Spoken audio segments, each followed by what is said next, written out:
Hello and welcome to this video. This video is going to be called the 10 most overrated progressive rock bands in history.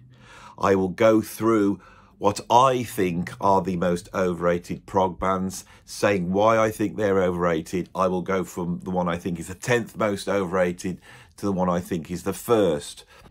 If you're sitting comfortably, I will begin. So at number 10, I have all modern fake prog bands, right? Now, I'm not going to name any names here, but if you like a progressive rock band, that's great. If you like listening to them, there's no problem. But if you think that some of these modern progressive rock bands actually have people playing on them, well, think again, because they don't. The developments in modern computer technology, the power of digital audio workstations means that mistakes can be fixed, playing can be faked, and you could even have something that sounds like real playing that isn't. Now, this started in the progressive rock world, especially in the progressive metal world, I would say in the early 2000s, and has only got worse since then. I myself was quite horrified when I started to work in the world of progressive rock in the late 2000s to find that my efforts in the recording studio of trying to do a creative drum part were completely thwarted when people then decided to quantize what I did, to re-trigger what I did, to edit out anything that was a little bit wobbly or, I would say, emotional. This has only got worse, and now the audience expect to hear a sound that sounds like utter perfection. This has really affected more than anything else the drumming on these albums, and now it's quite commonplace for modern progressive rock albums to have no drumming on at all and for the drumming to be entirely programmed. And if you think you can spot that, don't think you can, because the programs are so advanced now that they really do sound like real drummers. And even someone with a basic version of Logic Audio, there are parameters in there where it will just create drum parts for you. I can spot it because I've worked with them. Right. This has also enabled musicians to compose stuff which is very virtuoso, but which they could never quite play live in real life.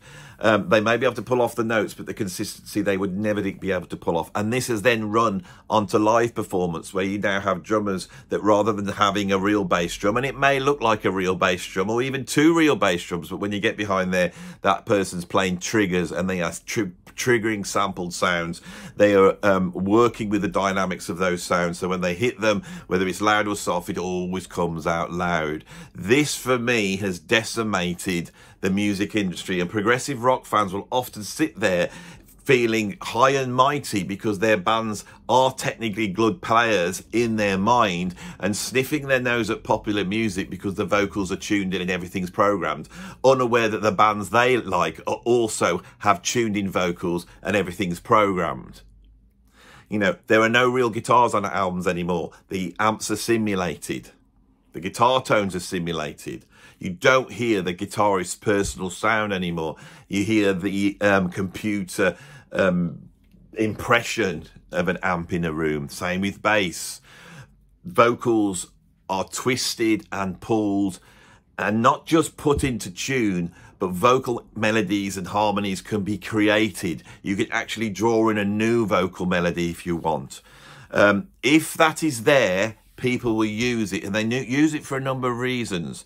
The first reason they use it is because they cannot afford to do it in a real recording studio. And secondly, because of time scale, they can't do the amount of takes required to get it absolutely perfectly. And thirdly, they're not that good. All right. This is the scourge of modern progressive rock. It's one of the reasons I don't really explore that much modern progressive rock, because for me, I would just be endlessly saying, I do like the album, but the trouble is the drums aren't real. And I feel like all the keyboard parts are virtual and I don't think they were really played. And the guitar part sounds like a generic, virtual amp. And the vocals have all been tuned in. That's what I would be saying over and over again. So that, I feel, makes so many modern progressive rock bands overrated, including, to some extent, the band I have at number 9.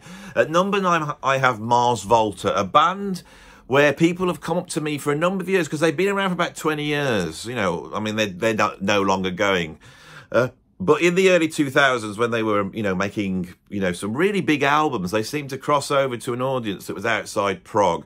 They sort of carved out a certain space within progressive rock, which brought people from outside in. I think there's other bands at the same time, like Coheed and Cambria, that did a similar type of thing. On paper, I should really like the Mars Volta. Here's a progressive rock band veering towards sort of heavy metal, but taking its influences from King Crimson and the Malvision Orchestra. So of course, I rushed out and got the album. Can't remember which one I went and got. I think it was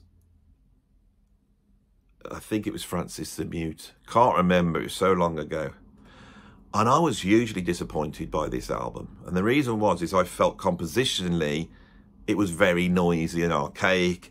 It lacked a sort of breadth of, how would you word it, of colours, timbres that I associate with progressive rock, or even heavy metal, to be honest. But the thing that really got to me is it just sounded too perfect. Now, back when these albums came out, the computers could cheat, but nowhere like they can now. But I felt that the production process has come in and cleaned everything up so much and pushed it that it actually just did not sound real. But on top of that, it sounded harsh. It was at a point where we were in this sort of noise war thing and everything was being compressed to death. This has been slightly affected by streaming, because streaming things have to be mastered to a certain point, and that's evened everything out. But people are still fighting this to try and make their tracks loud. The loudness war's a very interesting thing. I don't like it so much. I think that if you want to hear a track louder, then there was a much older technology you could use, and it's called your volume knob, and you turn it up. But obviously, to make things sound like they're louder, what you have to do is turn up the quiet bits. The loud bits, if you imagine that music's like this, it's going up and down. That's the dynamic range. And the loudest bits, sometimes you get a really loudest bit, and then another loudest bit. So if you got a junkie, it would be going boom, boom, and it's banging up to here, right? Now, what you can do in the studio is that when that comes up to here, you can put a limiter on it, and you can push that down, and you can set all sort of parameters how you push that. Now that will make it all sound quieter, but this bit is now, if you imagine this is the quietest bit and this is the loudest bit, you now push that down to here. So this bit here, the loud bit, is much closer to the quieter bit, and then you turn the whole thing back up, in effect turning up all the quiet bits and narrowing the dynamic range. Now, I believe that the emotion and the feel is within the dynamic range, and certain bands, and Metallica have been accused of this on certain albums. This has been a big thing in the music industry, and I felt Mars Volta really suffered from a terrible mix that was trying to just push everything to the max. So I have never been able to get through one of their albums without it hurting my ears. A real problem I have with modern progressive rock. Of course, in the old days, things were mixed to go on an album, and you couldn't push things too far because the needle would jump out. So that's who I've got at number 9, Mars Volta. Now, from now on, what I'm going to be doing is I looked at a number of top 10 progressive rock lists on the internet, like the Rolling Stones one. And when I go to those, I almost assume that every band on there is overrated because they've been said that they're so much better than everything else. And you know, certain progressive rock bands are not going to get on the list, right? Because they're obscure. Brilliant, but obscure. So we know this is just a popularity context. And for me, that is a pointer to something which is essentially overrated. Now, I'm going to talk about this much later in the video, but overrated means this, that I like the band. In fact, I really love the band. But when we look at the fans give it a sort of aura of untouchability, and they think these bands that they hero worship cannot be faulted. That is what we mean by overrated. And when we get into those top 10 lists, bands that have basically sold a lot of records and been successful, you can almost assume that everyone is overrated. And what I do is I tend to look at those bands, some which I don't like, some that I really like, and go, oh, I don't know, I don't think really. What about this? And I'll start pointing things out which people won't like. So from now on this list, some of these bands, not all of them, but most of them, I absolutely love. Can I state that? I love the bands I'm about to critique. Right, all I'm saying is I love these bands and I think they're great, but I don't think they're the greatest. I don't think they're the best. I don't think they are top of their game. I think part of the success is cultural and they happen to make the right album at the right time. Okay, that's usually what's going on here. And at number 8, I have a band which I loved as a kid. I then grew to hate. And more recently, I have absolutely fallen back in love with. But I think they're overrated. And that band is Emerson, Lake and Palmer. Right, so Emerson, Lake and Palmer, one of the biggest progressive rock bands in the world. They literally sold millions of albums. They could fill stadiums. This is an example of a progressive rock band that really put the genre on the map. If there was no ELP, we might not be talking about this now. That's how that important they are. Of all the progressive rock bands that emerged in the early 70s and went into the classic progressive rock era, ELP are probably the one that do all the things that the critics hate. They're bombastic, they're loud, they're not subtle, although I think they are. They just have shallow displays of virtuosity, which I don't think they do. All the stuff that gets accused of progressive rock is ELP, because ELP were outlandish, all right? There's a great big flourish. It was as though you'd taken what Jimi Hendrix had done in terms of his presence and put that onto keyboards, drums, and bass and vocals, but more drums and keyboards. It was like the expansion of that, all right? Now, the reason why I hated the LP was because it's, as I got into progressive rock in the early 80s, after the time, I was going through all the bands and I was absolutely loving them. And I came to ELP late as I was discovering jazz fusion. And compared to jazz fusion, they didn't seem in the same league to me. I'm going to talk about this more later. They are brilliant players, but all progressive rock musicians are great players, but they're not the virtuosos that their fans think. And ELP is a brilliant example of that. That pianists like Keith Jarrett or Chick Corea or Jan Hammer or Joe Zawinul, any of the fusion pianists, any of the classical pianists that work in the classical realm, any of the straight jazz pianists are of a much higher technical caliber, artistic caliber than Keith Emerson, who I think is an absolute genius. But Keith Emerson's talent lies elsewhere. Keith Emerson's talent was the ability to take the sort of visceral rock and roll of Jimi Hendrix and mix it with the emerging interest in bringing classical influences into progressive rock, which he was brilliant at. He was a showman, he was a pioneer on synthesizers, and all that's really, really good. But in reality, what we have with ELP, and I think this is a big problem with a lot of the progressive rock bands, is their influence and utility was only of importance for around about 4 or 5 years. ELP emerged in 1970. Their first album is a work of genius. It sets the tone, and actually they never really go beyond that first album. They get better and they expand on it in certain ways, but then there is a run of albums that I think are absolutely monumental to progressive rock. Pictures and Exhibition, Tarkus, Trilogy, Brain Salad Surgery. But by the time we get to 1973, right, and then they release their incredible triple live album, they're done. After that, we don't need them. We don't need Works. We don't need Love Beach. We definitely don't need Emerson, Lake and Powell, and we definitely don't need Black Moon. From that point, they are completely irrelevant, and ELP are an example of a progressive rock band that never really find their footing ever again.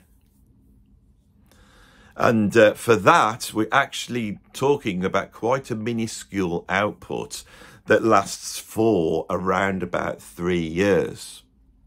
Their reputation relies on that, and this is going to be so much the case with some of these bands. Now, other bands, other musicians, if you take someone like Frank Zappa released masterpiece album after masterpiece album from 1966 until he died in 1993. Around about 100 albums that are incredible. Bands like ELP are up against artists like that.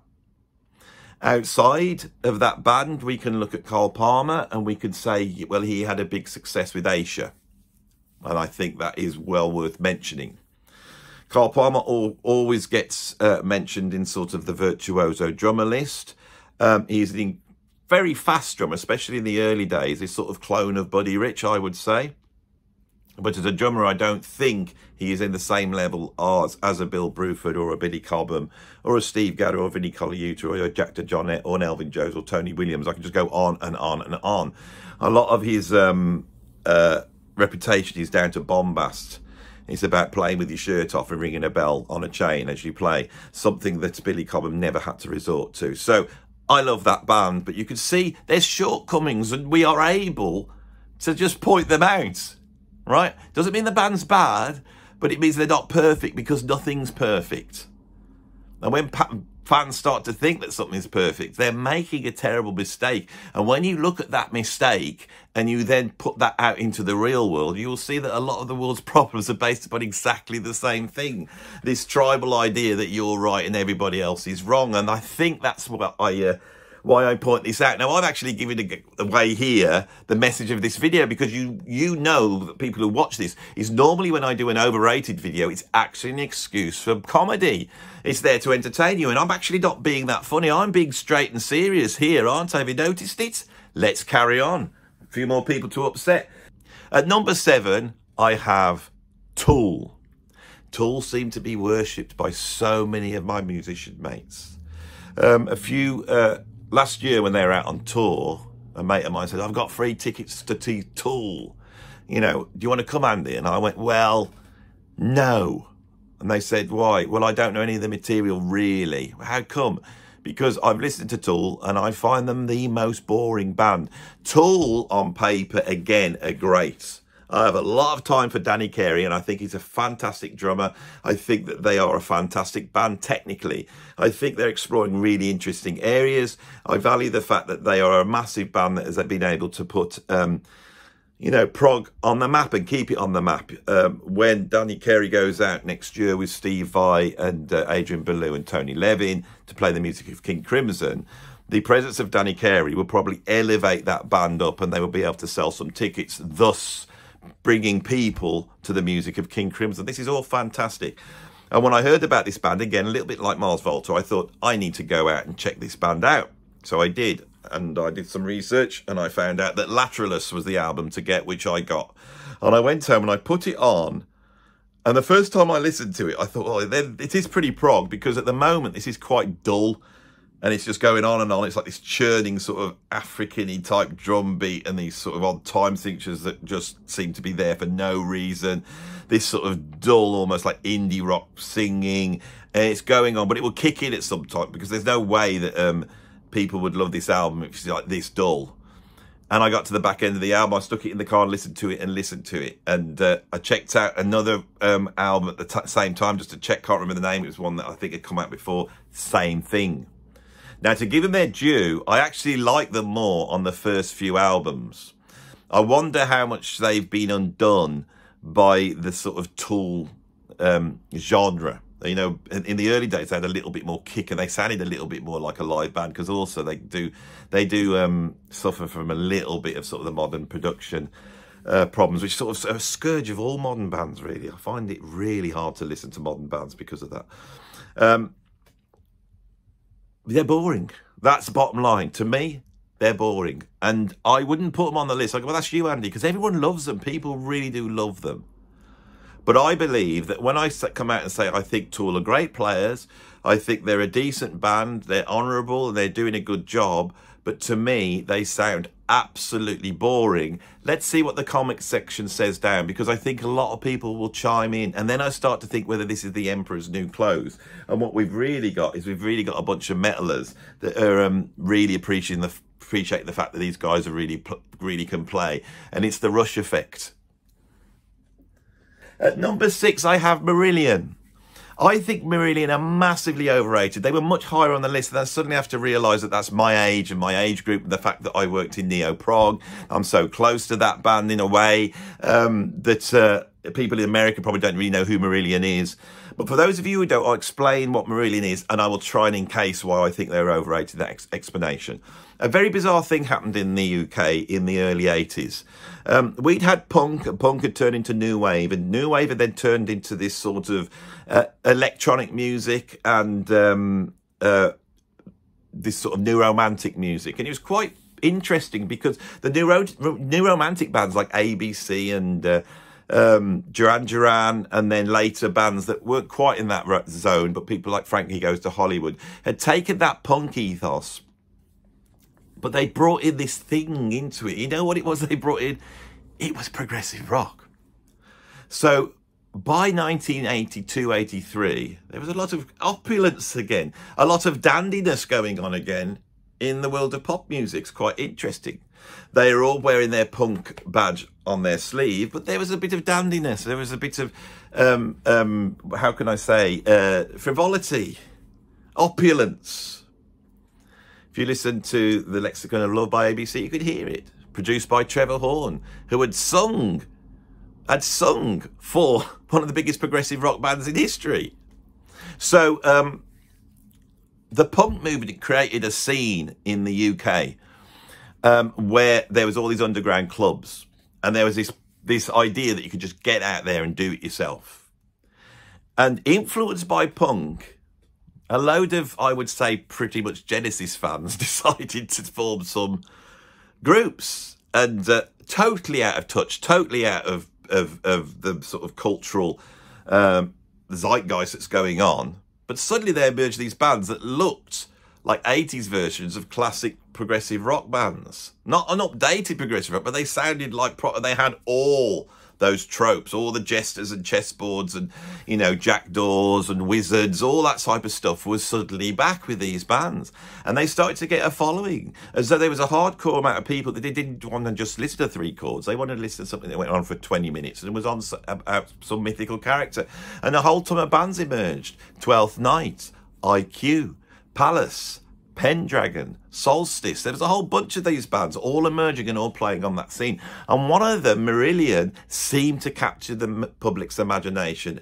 And suddenly Marillion making an album called Script for a Jester's Tear, which is an out-and-out progressive rock album in the 80s, suddenly crossed over. They suddenly got in the charts, and by their second album, Misplaced Childhood, they were one of the biggest bands in the UK with I think it was a #1 hit called Kaylee. It was definitely in the top 5. And suddenly they're huge. Suddenly progressive rock is back on the map. Now, I will thank Marillion for doing that, not only because they managed to keep progressive rock alive in the 80s, but also they have managed to create a scene within progressive rock called neo-prog. And in terms of progressive rock, that is the genre that I have worked in. But the whole time I worked in that genre, I was a little bit frustrated. And I was frustrated by certain aesthetic aspects, which I feel come from Marillion. Now, what are they? Well, the fact is this. Marillion weren't quite the players, even, and I will be critical in a minute about these progressive rock players from the 70s, but I never felt they were quite in the same league as the players in Yes or Genesis. Their music was incredibly derivative, and with Marillion, it really focused around the charisma of their singer Fish, who was about 6'8" and would stalk around the stage dressed in all sorts of comedy gear, much like Peter Gabriel. And he had a magnetic personality that seemed to win audiences over. But in terms of the actual quality of the music on those albums, I think it was okay, but it was highly derivative. And I think they had success because young people at that time who secretly liked Genesis could then get some kudos by liking Marillion. And they could say to the girls they were trying to chat up, yeah, well, I'm into Marillion. And have you heard Genesis? You know, there was that going on. And for people who never heard that and suddenly, you know, confronted with something like Grendel that goes on for hours, and my God, does it go on for hours? Then, you know, that was a great thing. So it was a lot of these things that made Marillion what they were. And it seems to fall apart very quickly as the egos get involved. And before you knew it, this stadium level band suddenly has lost their singer, and they bring in this singer called, I think he's called H, or is that someone out of Steps? I always associate it with hemorrhoid cream preparation H, but now I'm bringing the comedy back in, and we're not going to do that today. So I just keep straight on. We're going to do a serious video today. And they were gone. And they bring this other band in. And slowly, they morphed from the sort of quite bad taste emulation of progressive rock to something that's a lot more polished, but for me, is somewhere between, I don't know, bloody Dire Straits and Mike and the Mechanics, Simple Minds. They take that sort of bland 80s sort of rock, I call it dad rock, you know, a sort of music that bank managers like to relax to when they get home. And Marillion cornered the market in that. They were very important in the early 90s for setting their own label and basically inventing the Kickstarter model. And anybody, and I thank you very much for it, that goes and supports me over on Patreon or puts some money in my tip jar, that's very welcome. And that is primarily how I'm earning my living. And we can thank Marillion for that. So yes, let's thank Marillion for keeping prog alive in the 1980s. And let's thank Marillion for inventing the sort of Kickstarter model. But musically, I have never been that won over by them. Everyone asks me if I've actually listened to them. Believe me, I played in Frost and IQ. I have heard Marillion. Right, shall we move on? Right. At number 5, I have one of my favourite bands of all time. And they're pretty high up. And that is Genesis. Yes, I think Genesis are overrated. Okay? Now, with Genesis, the reason I think they're overrated is because, a little bit like ELP, in terms of progressive rock, their turnover is still quite narrow. And that really is the only reason why I would say Genesis is overrated as a progressive rock band. This could be levelled at any massive progressive rock band, really, and it's a little bit unfair. But I'm going to try and qualify it with this. Genesis, I do not think, are a pioneering progressive rock band. What they do is they take the elements that are there, that are hanging around, that come out of King Crimson, Van de Graaff Generator, The Nice, Pink Floyd, all these bands that have pioneered all these ideas. And Genesis put it together very well. And they do this in 1970, a little bit after the fact. When they first signed, there's something else. There's some sort of weird psychedelic pop band managed by Jonathan King, and that's the last person you want to be managed by. When Trespass comes out, it's a bit of a sort of turgid non-event. The Knife's okay, people go on about it, but the band's not right. And they know the band's not right because those guys go. And it's the addition in 1971 of Steve Hackett and Phil Collins that turns this into an incredible band. Almost the addition of people that aren't from the absolute upper class, which Genesis were before. And so before that, I think Genesis sounded a little bit like a sort of public school project where you make a musical. You know, your master would set you with a task of creating a musical extemporization on Greek myths. It's that type of intellectuality, which is wonderful in Genesis, but it needs to be tempered, I think, with a bit of reality. And Phil Collins comes in, I think, brings in a little bit of a sense of humour, and Steve Hackett brings in a darkness, and he seems to be the troubled one in the band because he's a working class guy. I once shared a dressing room with Steve Hackett at the Classic Rock Awards, and I started talking to him, and the first thing he said about Genesis, he goes, I hate when we get all tired of public school boys. I'm off a council estate. And I think that's worth mentioning. And I think that mixture just gives them an edge in 1971. Nursery Crime, absolutely amazing. Brilliant album. My favourite proggy Genesis album, probably. Foxtrot, incredible album. I think really... Supper's Ready is just such a masterpiece, and side one doesn't quite live up. Unlike this album, where both sides live up, it doesn't quite live up. It's a fantastic. I don't want to criticise Foxtrot. Selling England by the Pound, I think, is a flawed album. I don't like the production on it. I think there's filler on it, and I think it flaps around a little bit. Great album, really is a great program. I don't think it's in the same level. I know the prog fans think that's the greatest one, because the one that they should think is the greatest one, the great big masterpiece, which is Lamb Lies Down on Broadway, doesn't quite contain the normal elements that we associate with Genesis, and for some people it does meander on. Not for me, actually. I would put that up there as a masterpiece, you know. Then Gabriel's gone, and again we're talking 73, and he's gone. 74, actually, I think. And so we've had a run of 3 years. But Genesis put up a good fight, and Trick of the Tail and Wind and Wuthering are great progressive rock albums. And as much as us prog aficionados love them, and I do, and there's an argument that A Trick of the Tail is, in terms of competence, their greatest album. Compositionally, their greatest albums, and I love it. And when I put it on, it's fantastic. But it is lacking something. It doesn't seem to have a certain ambience that Nursery Crime has, for me. You know, but these are great albums. Then they start their slow traverse towards pop. Now, as a 80s pop band, I would say they were fantastic. But they're out of the picture, right? And I hate to say it, with Genesis, when you go back to the classic albums, like I said, they're a little bit uneven. I don't think they really created their Dark Side of the Moon or their Close to the Edge. Incredible band, and I absolutely love them.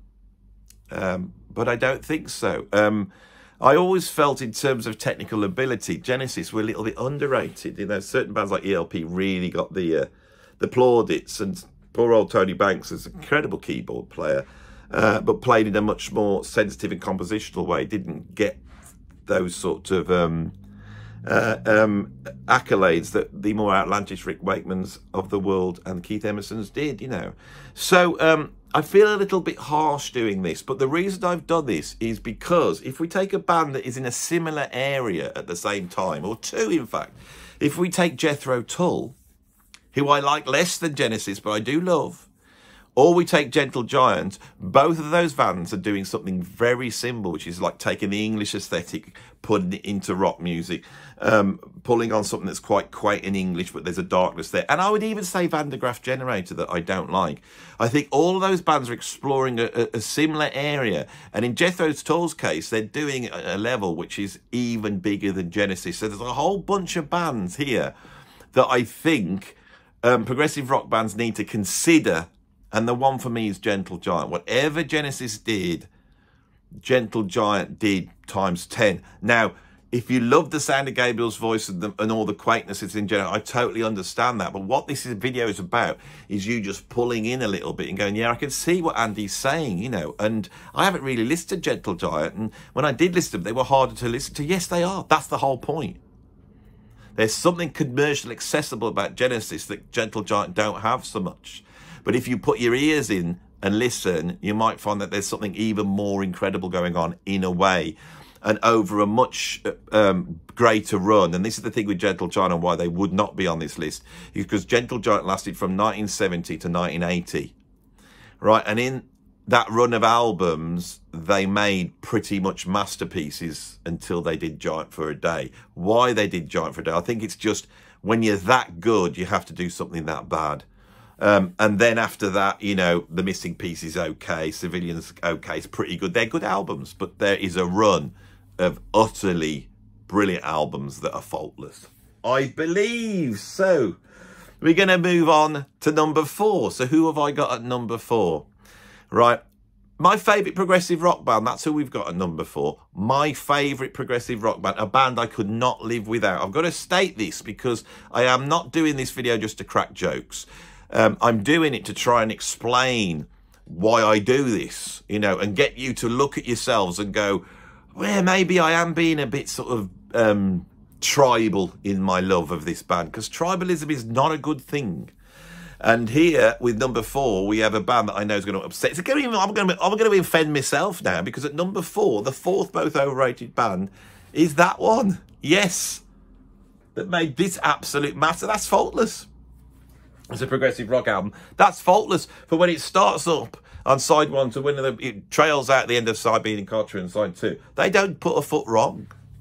It's absolutely incredible in every single aspect. That's one of the greatest albums ever made. So how can I say they're overrated?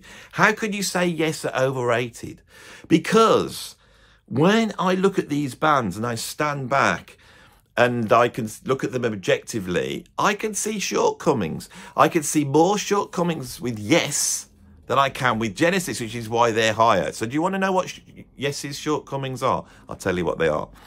That band is held together, or was held together, by John Anderson. He's the spirit of that band. Some bands have a spirit, And John Anderson's that spirit. When you hear his voice embodies everything that goes on with Yes. A little bit like Genesis, they don't quite have the lineup right. I'm a big fan of the first album, but it's not really a Yes album. It's sort of a Beatles stroke the Byrds, Crosby, Stills and Nash sort of mash up. I'm a big fan of it because I just love Bill Bruford's drumming on it, and that is it. The music on there, take or leave. It's an okay album. Time and the Word is like a sort of a bit of a failure, and you start to realise the musicians aren't able to play, which I think John Anderson's got his head. And before I know it, Peter Banks has gone, and pretty soon Tony Kaye's gone. Bill Bruford was pulled in right at the last moment. He was a fantastic drummer on the scene. He's a really great drummer. And Chris Squire, of course, has got the keys to the kingdom. He's the ultimate prog bass player. So the elements are there, but they haven't come together. Okay. In 1971, again, with the bringing in a Steve Howe, an absolute virtuoso guitarist that could play like flamenco, classical guitar, all these types of things, suddenly there's some sort of magic there. The Yes album that comes out in 1971 is their first masterpiece album, but the Yes album never sounds like any of the other albums, does it? Because they still got Tony Kaye, and once Rick Wakeman comes in, I don't want that there.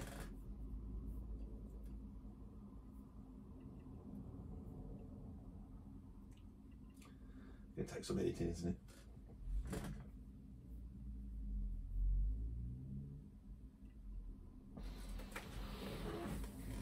When Rick Wakeman comes in, he brings in another aspect to it. But the fact is, once they get to the point where they sound like Yes, which is on Fragile, which is a masterpiece of an album, then they do Close to the Edge.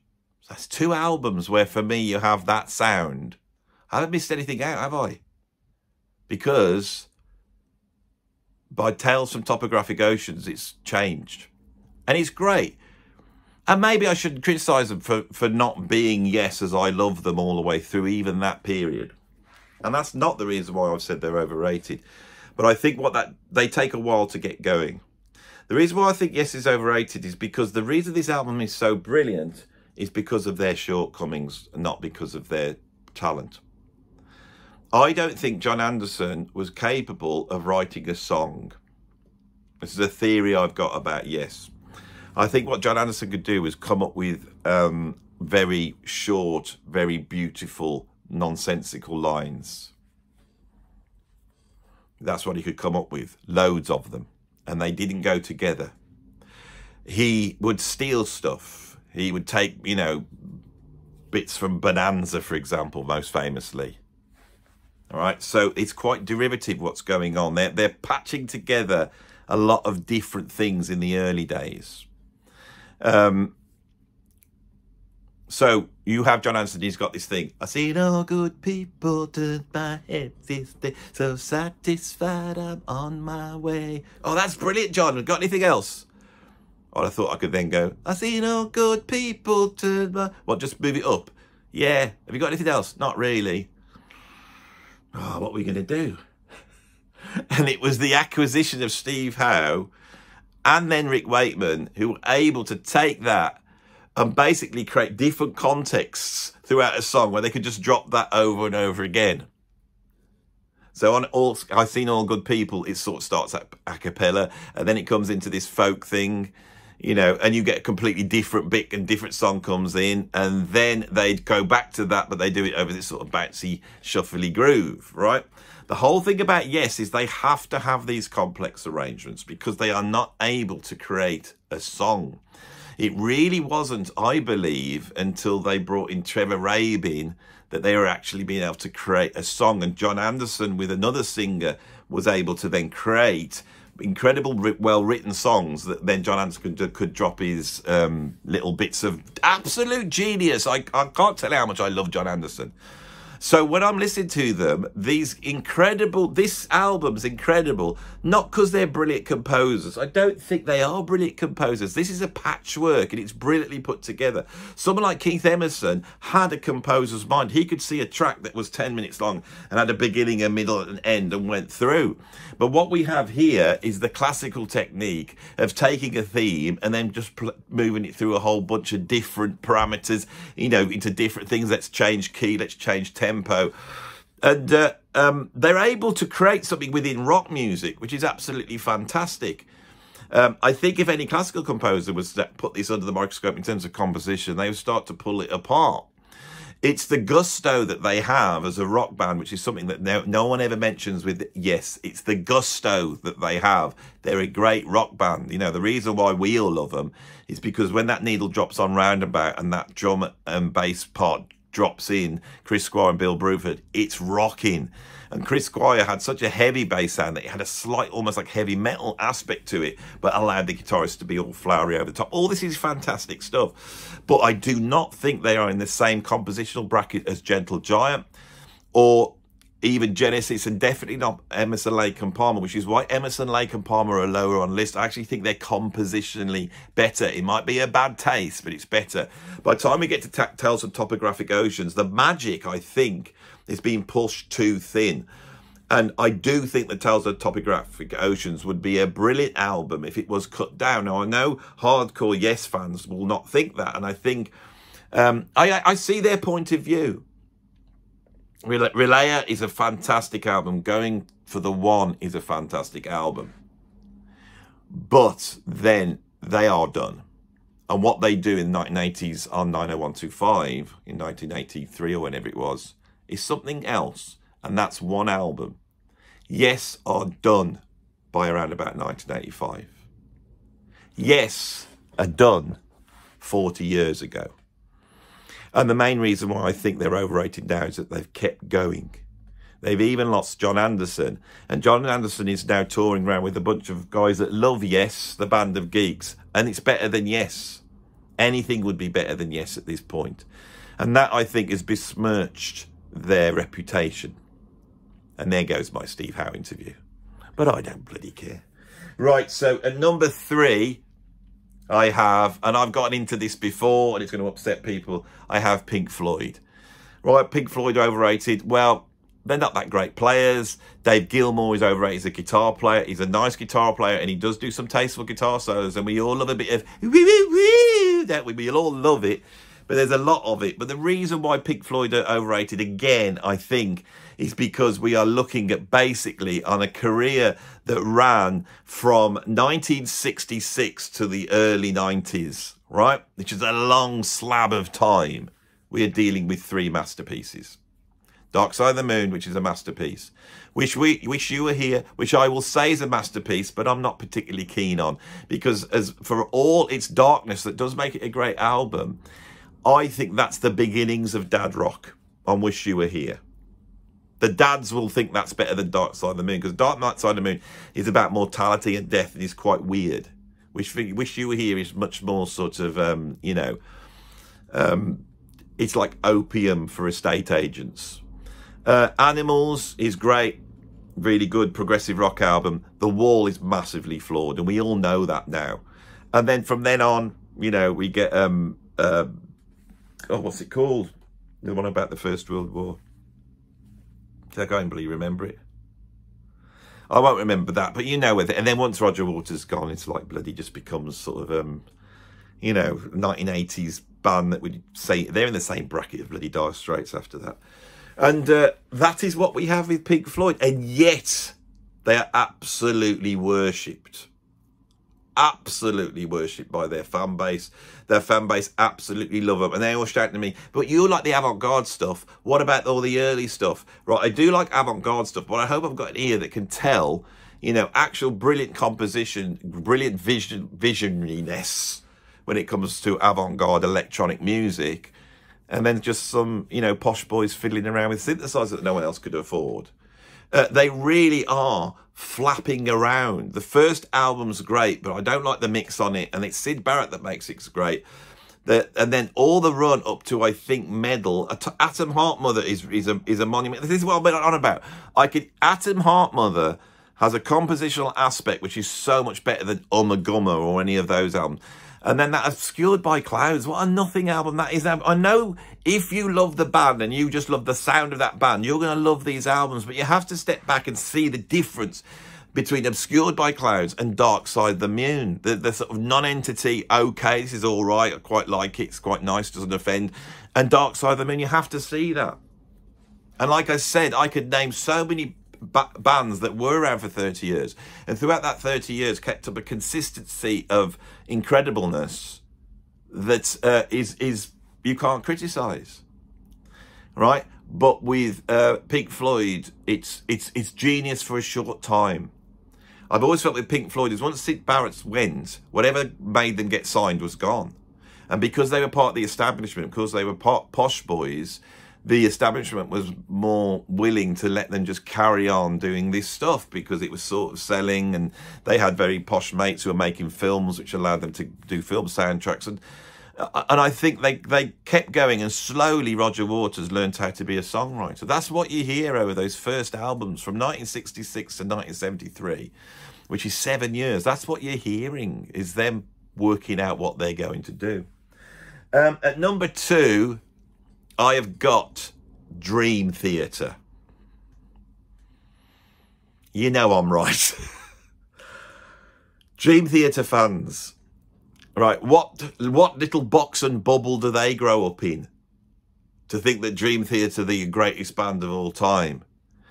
Where do they, and this is what really is going to become the theme of the back end of this video, is the fans, right? I understand exactly what's going on with Dream Theater. There has to be a Dream Theater. Kids like heavy metal. A certain age group that discovered Metallica in the 1980s and thought it was fantastic, and then followed Metallica through towards they did And Justice for All of the Black Album, and then they start to hero worship this band. Now, one of the things that promoted the making of this video is this morning I was listening to Kirk Hammett's solo EP. Is it called Topaz? I can't remember what it's called. That's how much it stayed in my memory. I've only listened to it about an hour and a half ago. And I was listening to that, and I was actually quite enjoying it. It was interesting to hear Kirk Hammett sort of exposing what he really likes, the breadth of influences. But compositionally, guitar playing, it exposes his limitations, which work well in Metallica, but obviously he's hero worshipped. We all know that. Every single rock band's like that.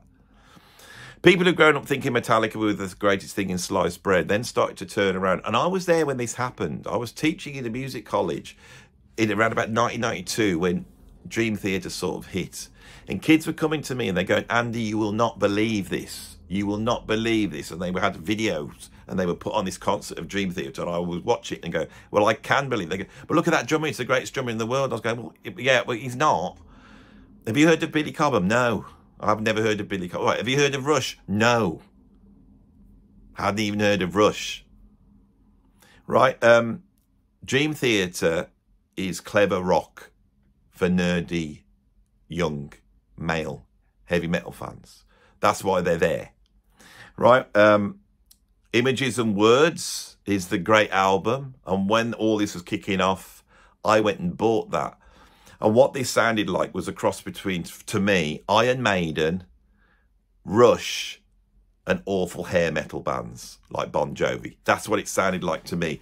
They're fantastic players, without a doubt. Their virtuosity level is higher than what went before by a little bit. And they're very charismatic, especially Mike Portnoy. Mike Portnoy is a fantastic drummer, a brilliant progressive rock drummer, a real force of nature, a great ambassador for progressive rock, a great ambassador for rock and drumming, and he's just oozing with charisma. You've got to remember, I toured with Dream Theater when I was in Frost. We played on their UK tour. I spent time with them. I too stood at the side of the stage when they sound checked after us with my jaw hitting the floor at the virtuosity of that band. But I was very aware that they were at a level, you know, judging back by the huge crew and the sort of admin staff they had backstage, that this was a band that were very good players that when they went out on tour were able to get into some rehearsal rooms for 6 weeks with the full crew on a soundstage and really rehearse this stuff out. They are top of their game. They've got the budgets to be able to pull this stuff off. as players came and went, they were able to pull in players at the level of Jordan Rudess, who is an absolute virtuoso and can play jazz and fusion and do that. They are fantastic players. But what I find with Dream Theater, it's a lot of the same thing. It's trickiness and cleverness for the sake of trickiness and cleverness. Lots of odd time signatures and lots of boasts about things. We went into 5 and then 7 and then 9, you know. And I'll tell you what I mean by that. 5, you often play with this rhythm. 1, 2, 3, 4, 5. 1, 2, 3, 4, 5. 1, 2, 3, 4, 5. A 7, you would play like this. 1, 2, 3, 4, 5, 6, 7. 1, 2, 3, 4, 5, 6, 7. Right? And so you would get with Dream Theater them doing this. 1, 2, 3, 4, 5. 1, 2, 3, 4, 5. 1, 2, 3, 4, 5. I'm doing 2 5s and a 7. Right, and 2 7s. Now, 2 5s is 10, and 2 7s is 14. So we're in 24 time now. And so 24 time sort of fits in 4/4. So this is the sort of cliche that Dream Theater really brought to the world that sort of gets on my nerves now. Is everyone goes and then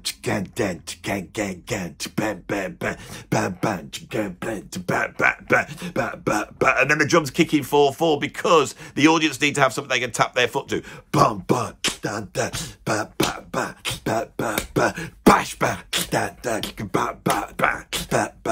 the audience go, oh wow, how can they do that? How can they do that? And then the singing comes in. And it sounds like this. I can remember going to see Dream Theater. I've seen them many a time.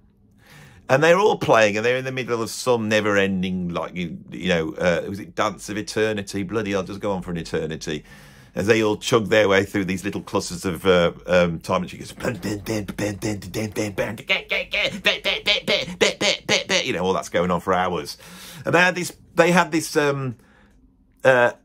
the projector was playing this film, you know, they got this screen at the back.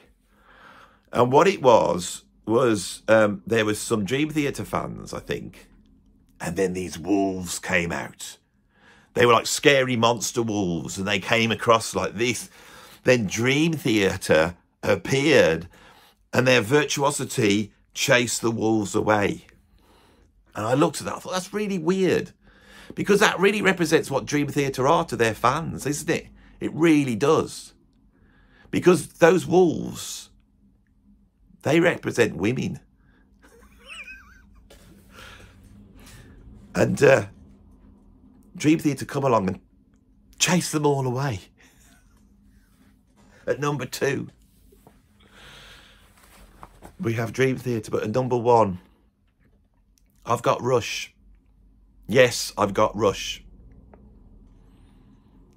After all the problems I calling Neil Peart the most overrated prog drummer, overrated drummer of all time, upsetting everybody, including all those guys over at the Prog Corner, and I'm sure that's all blown over now.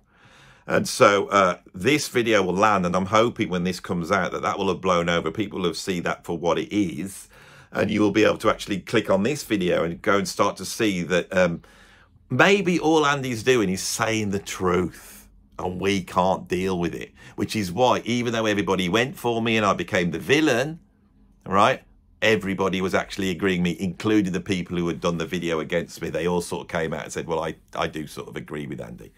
And I am filming this. This hasn't happened yet, but I'm pretty sure that is what will happen by the time we get to that. And I want to discuss that at the end of this video. This is going to be a long video because I spent an hour just trying to get through these 10. Why is Rush overrated? Very much for the same reason Dream Theater. They're almost like the ultimate male teenage fantasy band. You know, people who had discovered Judas Priest and AC/DC or whatever rock band they've liked, and then they suddenly come across Rush. How do I know this is the case? Because it's what happened to me. And when I heard Neil Peart and I heard Alex Lifeson and Geddy Lee, I thought they were the greatest musicians I ever had heard in my life. Absolutely couldn't believe what they were doing. I was flummoxed by it. But a couple of years later, because I was listening to jazz fusion and jazz and other music, and starting to check out what was going on there, I started to notice certain things. That Rush were a little bit stiff. They didn't groove. I'd got into funky drummers, and some of these drummers are so funky, and they could do what Neil Peart was doing, but really groove with it. And I wanted to sound like I could groove, but also just from a technical level, they were just drummers that were doing stuff that was way past at the time what I could play, whereas at the time I could sort of nail everything that Neil Peart had done by the age of about 14. And that's what got me good as a player. Alex Life's an incredible guitar player, but now I'm discovering people like Al Di Meola and John McLaughlin. I'm discovering guitarists like Alan Holdsworth, okay? I'm discovering bass players like Jaco Pastorius, and suddenly there's this thing there, and I'm holding on to Rush. I'm holding tight. And then at some point I realised I had to let them go. I had to let Prog go, and I had to let Rush go.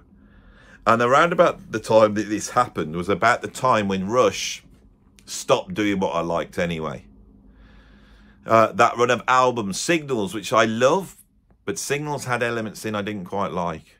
Grace Under Pressure, Power Windows, Hold Your Fire was a run into a place that I disliked so much that I stopped listening to Rush altogether and forgot about them. I had no interest in them from that point on. And even to this day, I don't know any of those albums that well. I've had to go back to them when I've done ranking videos, and I've listened to them, and I think that Clockwork Angels is probably the greatest album after Signals, but none of them seem to have the thing that I love about Rush.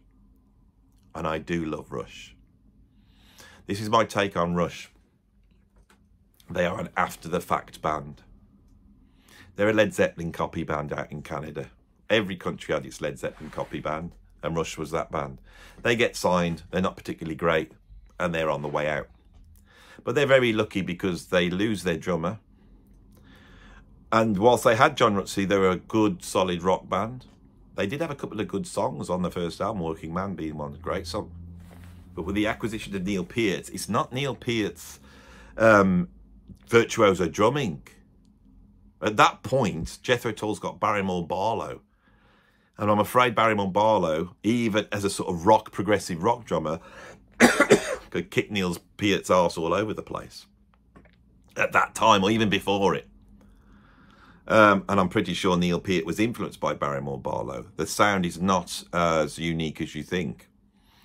But Neil Peart brings his lyric writing, and the Prog Corner are right to push against me about the lyric writing, because there's very few bands that have a lyricist that's not the singer and is that involved in these things, and he brings all these philosophical aspects in, or this lovely right-wing, you know, Ayn Rand stuff suddenly comes into the band, which is also, I would like to point out, is a bit strange.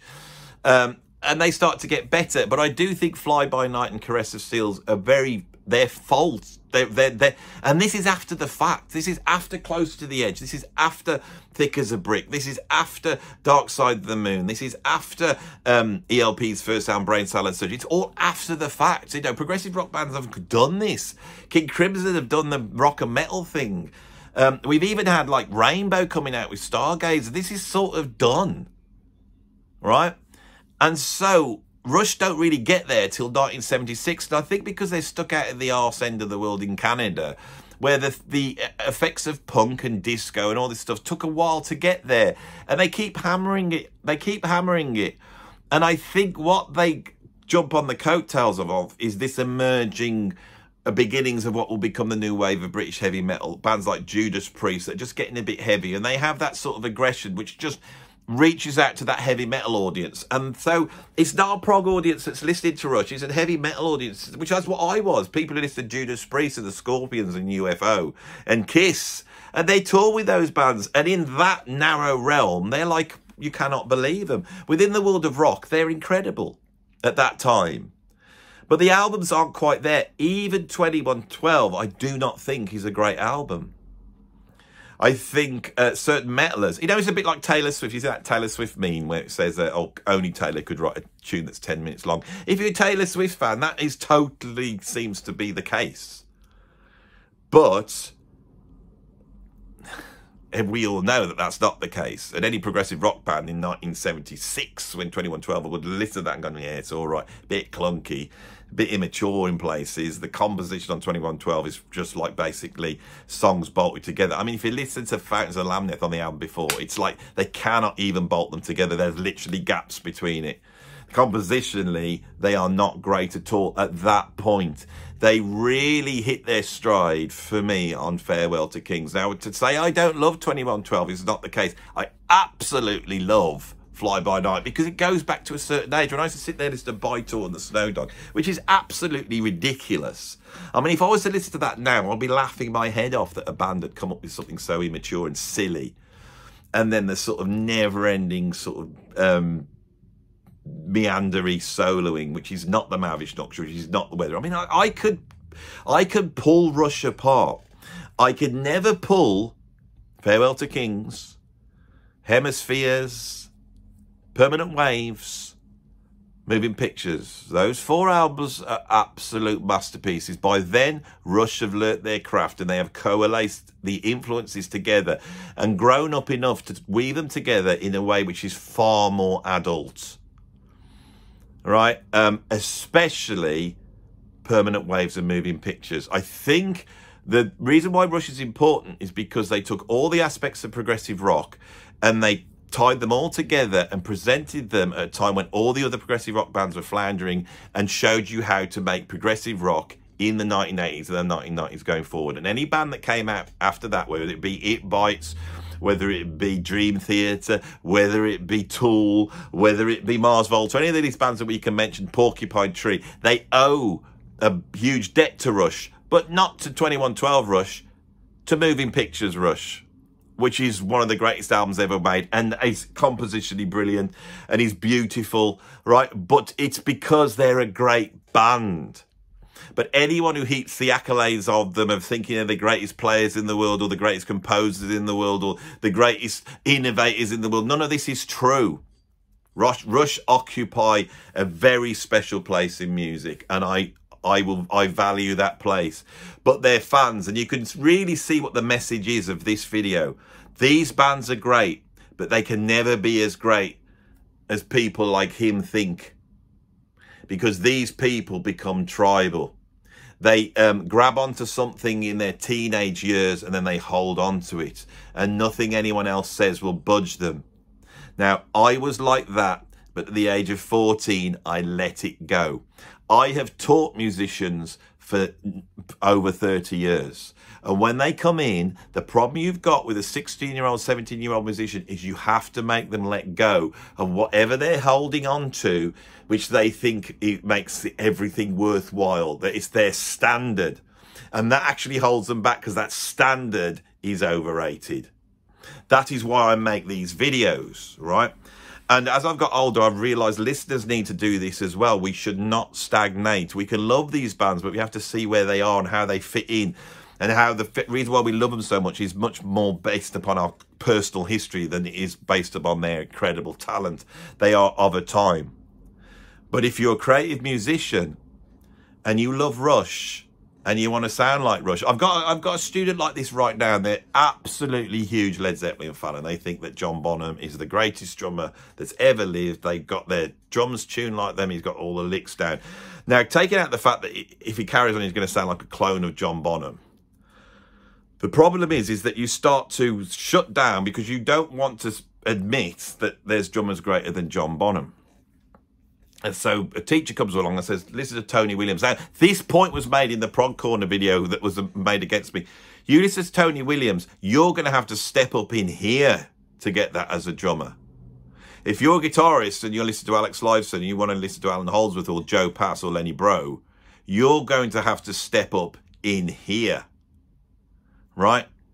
If you're a songwriter and you listen to Geddy Lee and marveling at Neil Peart's lyrics and Geddy Lee, how they put all that together, you're going to have to step up here to get Joni Mitchell. And I had to. I didn't get Joni Mitchell. I had to work at it. Listeners have to work at it. Right? This is the whole thing of music. Music is elitist. We're trying to find the value in something. We're trying to divide it from the things that we think are good and the things that we think are bad. And in doing that, we practice that in real life. That's a pretty important thing, like a massively important, right? And the thing is this sort of cultural relativism that's got into our society is tearing our society apart. We need to be able to say what is good and what is bad. People need to be able to have an opinion about something without getting shot down. We've got to get rid of the tribalism, because the thing that makes a Rush fan go, don't criticise my band, they're the greatest band in the world. That thing is the same thing that says, you're disagreeing with me, I don't like it, you should be shut up now. That is why this video has not been my normal comedy video, because I'm going to state what I'm doing here. Right now, I'm going to state at the end of this video, anyone's got this far. Right? I'm really interested in aesthetics. I'm really interested in music. I have to get views to exist. I don't just come on here and talk about whatever I want, which I could, but no, you can't do that. You've got to come on and create something that's clickbaity. Everyone's called me the clickbait king, but I'm very clever in the way I do clickbait, because when I do that, I think about what is the fundamental message that I want to get across. And that is just my opinion. You've got to understand that this is also just my opinion, but I'm going to offer my opinion. And I think the reason why people come to this channel is their interest is piqued, because my interest gets piqued with, oh, the most overrated prog albums. And then as you start to go into, you go, actually, this is quite interesting what he's saying. That's what I'm trying to get across. That talking about value, talking about quality, talking about what is good and bad, which means that then moves on to what is right and wrong, and being able to learn things, being able to learn the thing of going, you know, I was a little arrogant little git when I was 16 years old and I thought Rush were the greatest band, but I shouldn't be like that now I'm 50.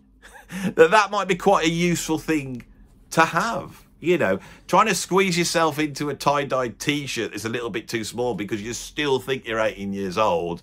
And then getting someone to take a photograph of you might just need to be looked at. We might all need to grow up in a way. We might all need to realise that this tribalism that is so apparent is essentially childish. It is the child who goes, that's my toy, you're not having it. It comes from the same place. And so, yes, I make clickbaity videos. Yes, I know that people will watch something where I'm criticising more than talking positively. They will click on bands I hate. They will click on bands I think that are overrated. The 30 worst album covers of all time. That's going to get more clicks. And I'm very aware of that. But I don't do it callously. Right? When I do this, what you get is you get me taking the mickey out of it, but part of it is to watch, hopefully, the verbal dexterity by which I jump around. I've enjoyed my feud with Scott because every time he did a video, I could sit here and put it on and I could just extemporize like a jazz musician over the top. My daughter watched it with me, and there had been a point where I'd criticised them and said they smelt, and then suddenly an advert came on and this bloke looked like he'd sniffed his armpit. He wasn't actually, he looked like he sniffed his armpit, and I improvised and I said something like, you know, it's not you, mate, it's them. And that is part of the reason why I like doing them, is like a jazz musician is to get in there and riff, to come up with the stuff. That's part of it. Like that it's like a rap battle where you're criticizing people. That was an interesting thing to do, and that's what me and Scott were doing. Scott's a brilliant YouTuber. He has an attribute about himself which is different to me and greater than me. He knows more about prog than me, for one, and he has this very American sort of almost like sports commentator delivery, which is fantastic. He's not boring, in other words. I'm very British and I'm very dry, and I sit there and I sort of turn my nose up. And all the stuff where I'm criticising America is a joke. It's a joke about me. It's a joke about me being a snobby British man and being all like this. These are funny jokes, and we get into that and we have that argument, right? But on this video, what I've done today, and I've spent a long time doing it, this is a long video, is I have come on and pushed the button that I wasn't going to push, which is the 10 most overrated prog bands of all time. My fan base is, they like prog and they like jazz fusion. When I'm criticising Bob Dylan or Van Morrison, I mean, it's sort of safe place, because there'll be some people who hate what I'm doing, but on the whole, many people will be going, yeah, I hate them too because I like Genesis. And we know we don't like Van Morrison because there's no virtuosity there, and it's just, it's not our thing, and that's perfectly all right, and it's good to talk about it. But I've always known, right? And I promise you, and I'll do an answer video to this as well.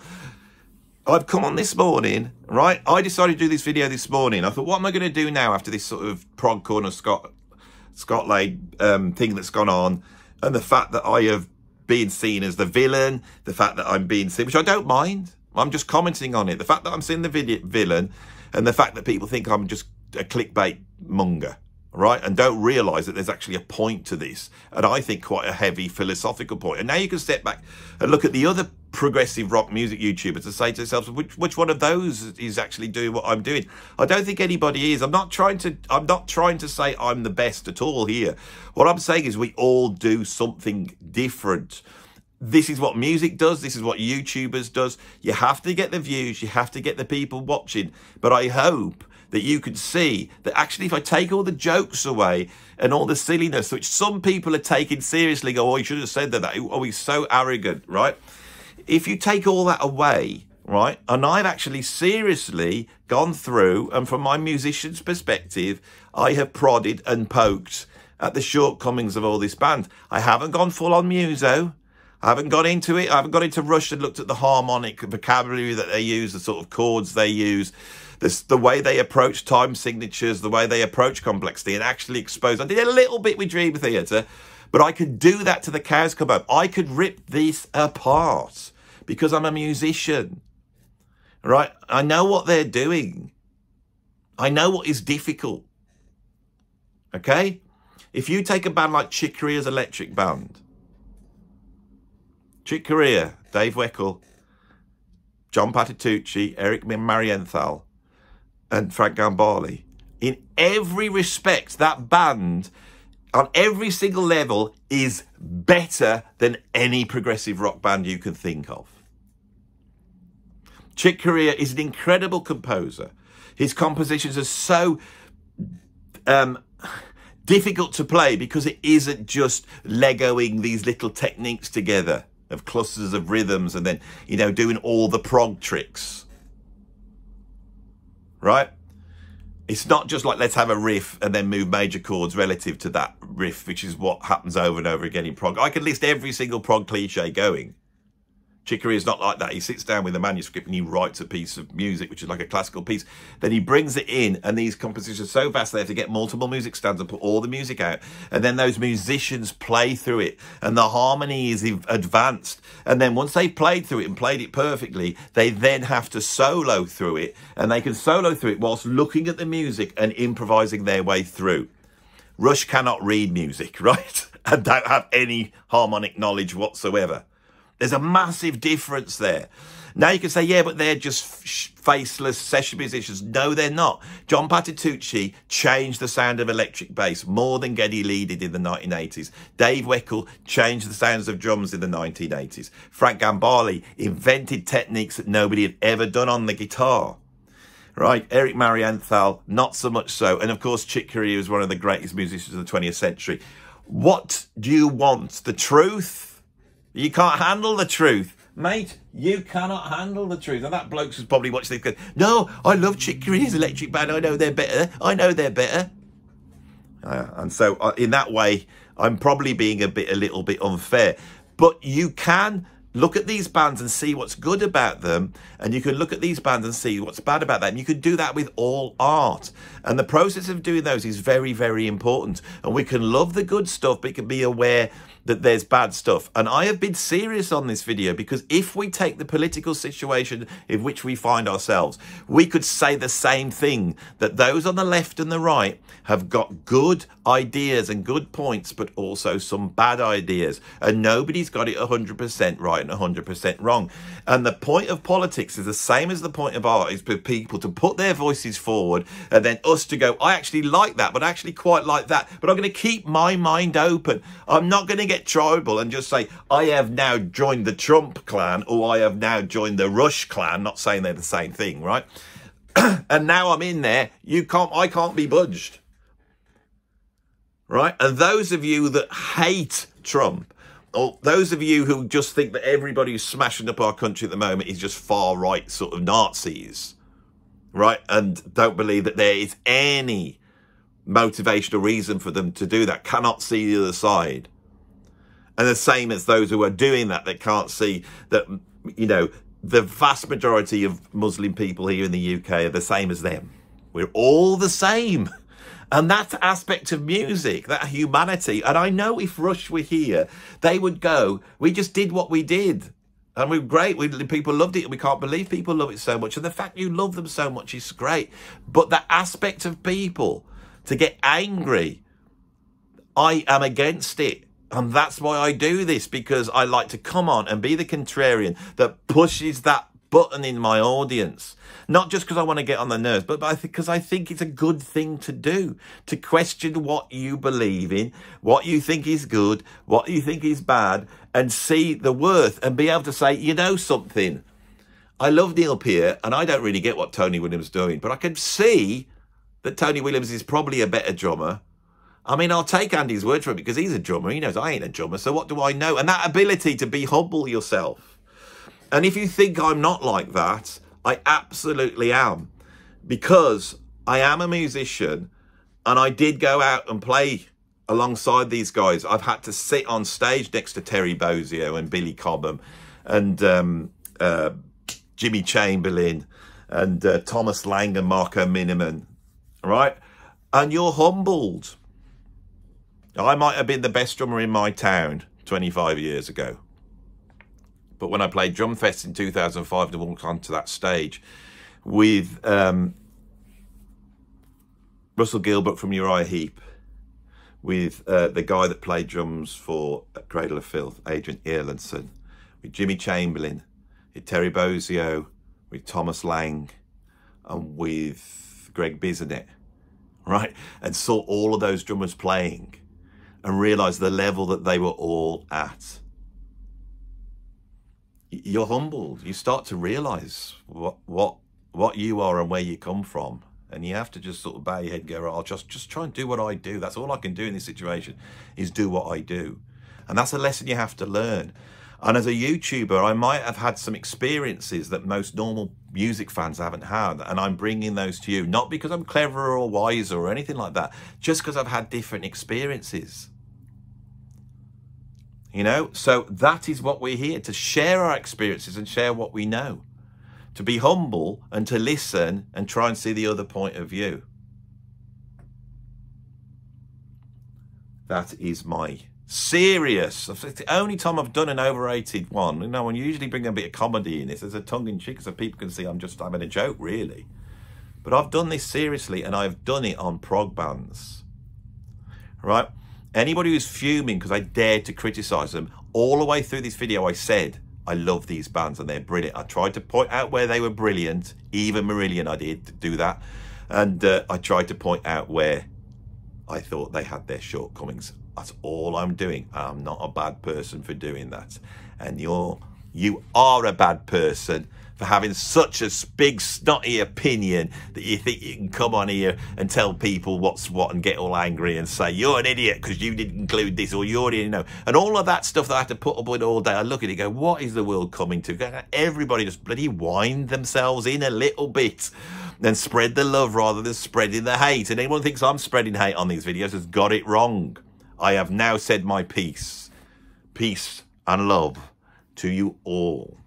And just to prove that I'm not just doing this for clicks and likes, I will not mention the fact that you should now like and subscribe this video. I will not even mention that I've got a Patreon that you can join, which is where we discuss music and there's all sorts of extra content. We have the Patreon club that they're all in, and it's on WhatsApp and they've all made friends and they're all loving it, and it's an absolutely wonderful thing. And you can join as a free member, you know, but I will then pull you in with my evil ways to paying for it. You know, I won't mention that, and I definitely won't mention the fact that I've got a PayPal tip jar that you can drop some money in, because I'm not here for that. I'm not here for the views, and I'm not here for the money. And if at the moment you go, look what Andy's saying, he's contradicting himself, what it is, you do not understand British sense of humour, and you do not understand West Midlands sense of humour and the Birmingham sense of humour. You need to lighten up, you lot.